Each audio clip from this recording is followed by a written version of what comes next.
నమస్తే, welcome to మనం TV. ప్రస్తుతం మనతో పాటు ఉన్నారు వంటింటి చిట్కాల మాస్టర్, ప్రముఖ ఆయుర్వేదిక్ డాక్టర్ చిట్టిబొట్ల మధుసూదన శర్మ గారు. డాక్టర్ గారితో మాట్లాడదాం. సార్ నమస్తే. సార్ నమస్తే సార్, ఎలా ఉన్నారు సార్? నేను బాగున్నాను సార్. సార్, ఇప్పుడు ప్రజెంట్ లైఫ్ స్టైల్ చూసుకుంటే కనుక అసలు ఏ టైంలో తింటున్నారో ఏ టైంలో పడుకుంటున్నారో వాళ్ళ క్లారిటీ ఉండదు. నైట్ ఎప్పుడో తెల్లవారుజామున పడుకుంటున్నారు, డే సగం అయిపోయినాక లేస్తున్నారు. అంటే చాలా చేంజెస్ వచ్చాయి. ఇంతకుముందు రాత్రి 7 గంటలకే పడుకొని తెల్లవారుజామున 4ంటికి లేచేవాళ్ళట. సాయంత్రం పూట అంటే సూర్యాస్తమయం అయిపోయే లోపే తినేసేవాళ్ళట. సో అప్పుడు చాలా ఆరోగ్యవంతంగా ఉండేవాళ్ళు చాలా మంది. కానీ ఈ లైఫ్ స్టైల్ చేంజెస్ వల్ల కూడా చాలా ప్రాబ్లమ్స్ వస్తున్నాయి. సో అసలు ఈ లైఫ్ స్టైల్ ఎలా ఉండాలంటారు? అంటే ఏ టైంకి తినాలి, ఎంత తినాలి, క్వాంటిటీ అండ్ ఏమేం తినాలి, ఎలా ఉండాలంటారు? ఇవి నిజంగా చెప్పాలంటే పూర్వకాలం అయితే ఒక్కపూట ఆహారం తీసుకునేటువంటి పద్ధతి ఉండేదమ్మా. సరే, క్రమక్రమంగా మార్పులు చేర్పులు రావడం చేత 2 సార్లు ఆహారం తీసుకోవడం కూడా జరిగింది. సామాన్య మానవుడు 2 సార్లు ఆహారం తీసుకుంటే సరిపోతుందని చెప్పేసి మేధావుల వర్గం సైతము అంగీకరిస్తుంది. అదే ప్రామాణికంగా కూడా క్రమక్రమంగా అలవాటు పడిపోయింది. వీటన్నిటిని నేను చెప్తుంటే నాకు మన వేదకాలం నాటి ఒక విషయం గుర్తొస్తుందమ్మా. వేదకాలం నాడే మన మహర్షులు ఏం చెప్పారంటే, సాయం ప్రాతర్ మనుష్యాణం అసనం వేద నిర్మితం అని చెప్పడం జరిగింది. అంటే మనిషి 2 సార్లు మాత్రమే ఆహారం తీసుకోవాలి, ఉదయం సాయంత్రం 2 సార్లు ఆహారం తీసుకునేటువంటి పరిస్థితి పోయేసేసి 3 సార్లు తీసుకుంటున్నాము, 4 సార్లు తీసుకుంటున్నాము, 5 సార్లు, 6 సార్లు, 7 సార్లు, 24 గంటలు మీరు ఇంతకుముందే చెప్పినట్లు తెల్లవారుతో కూడా ఆహారం తీసుకుంటాం. అక్కడ గాడి తప్పడం జరిగింది. ఇంకోటి ఏంటంటే, సాయంత్రం పూట కూడా పెందరాడే ఆహారం తీసుకోవాలి. కానీ మనం ఏం చేస్తున్నామంటే 10-11 తర్వాతనే ఆహారం తీసుకునే పరిస్థితి ఎక్కువ కుటుంబాల్లో ఎక్కువ మంది ఉంటారు. అర్ధరాత్రి అపరాత్రి కూడా ఆహారం తీసుకునే పరిస్థితి ఏర్పడుతుంది. అది కూడా మన ప్రకృతికి విరుద్ధంగా చేసుకోవడమే జరుగుతూ ఉన్నట్లు తెలుస్తోంది. కాబట్టి గూట్లో దీపం నోట్లో ముద్ద అని చెప్పేసి పెద్దలు చెప్పడం జరిగింది. అంటే పూర్వకాలము ఏం చేసేవాళ్ళు అంటే, సాయంకాలము సూర్యాస్తమైన తర్వాత గూట్లో దీపం పెట్టేసి ఆహారం తీసుకొని విశ్రాంతి తీసుకునేవాడు వెంటనే. సో ఈ రోజుల్లో మరి ప్రాక్టికల్ గా వీలు కాదు కాబట్టి, రెండోది అంటే ఆ రోజుల్లో మరి ఇంత టెక్నాలజీ లేదు, ఇంత బిజీ షెడ్యూల్స్ లేవు, ఇంత లైటింగ్ లేదు, ఇవన్నీ లేవు. ఆ రోజుల వరకు ఓకే అయింది. కానీ అది చాలా పద్ధతులు. కాబట్టి ఈ రోజు మనం ఏం చేయాలంటే, తూచా తప్పకుండా అది పాటించలేకపోయినప్పుడు కనీసము మ్యాక్సిమం 7 గంటల లోపల రాత్రి పూట సాయంత్రం డిన్నర్ ముగిచేసారు. పూర్తి స్థాయిలో మనం చేయలేకపోయినా మనసుంటే మార్గం ఉంది కాబట్టి మరి అర్లీగా డిన్నర్ తీసుకోవడం చాలా మంచిది.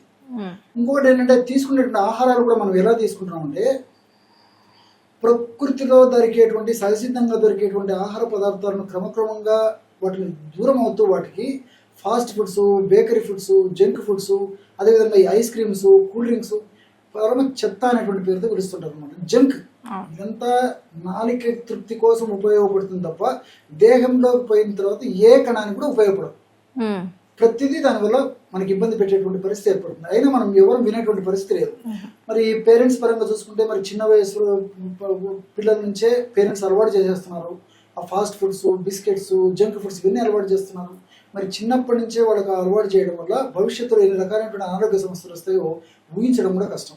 అందుకే జబ్బులు కూడా పెరిగిపోతున్నాయి.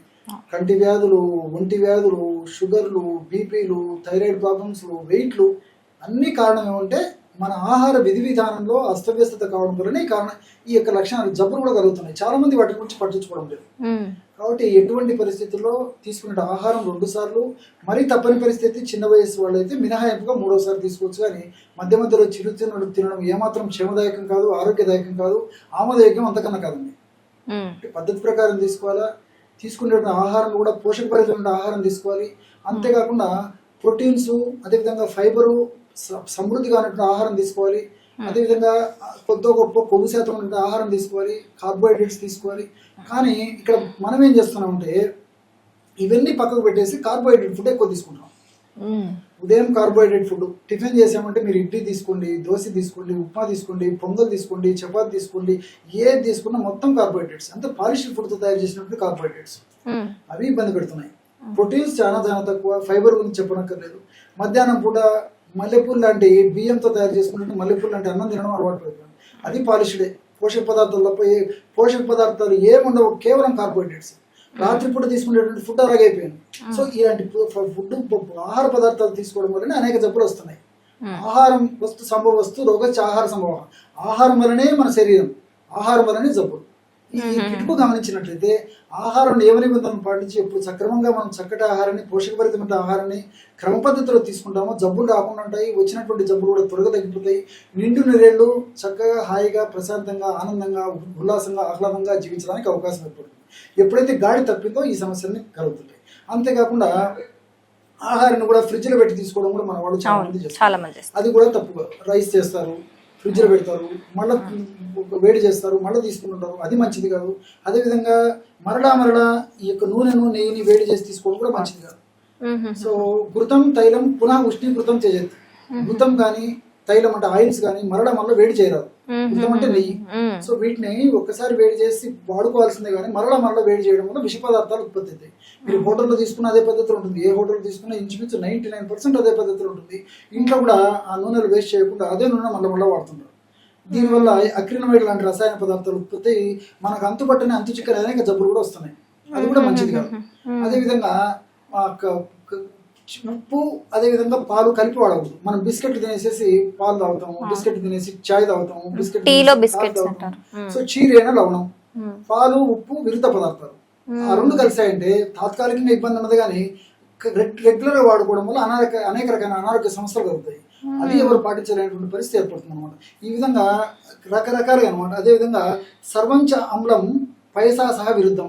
సో పులుపు అదేవిధంగా ఈ యొక్క పాలు పనికిరాదు అనమాట. సో పులుపు పాలు కలిపి తీసుకోవడం వల్ల కూడా విరుద్ధ ఆహార పదార్థంగా మారుతుంది. మనం ఇడ్లీ తింటాం, పులియబెట్టినటువంటి ఇడ్లీ, సాంబార్ నంచుకుంటాం, వెంటనే కాఫీ టీ తాగుతాం. సో అది కూడా విరుద్ధ పదార్థాలు కాబట్టి దానివల్ల కూడా అనేక రకాల జబ్బులు, అంతుపట్టిన అంతు చిక్కని జబ్బులు వస్తున్నాయి. సో వీటిని అన్ని గుర్తెరిగి చక్కటి ఆహారాన్ని మన పెద్దలు సూచించినటువంటి పద్ధతిలో చక్కటి ఆహారాన్ని నియమబద్ధంగా మరి పోషకభరితమైన ఆహారం తీసుకుంటే నేను ఇంతకుముందు చెప్పినట్టు చక్కటి ఆరోగ్యం మన సొంతం అవుతుంది. ఓకే, మంచి విషయాలు అలాగే కొత్త విషయాలు చెప్పారు డాక్టర్ గారు. Thank you so much. నమస్తే.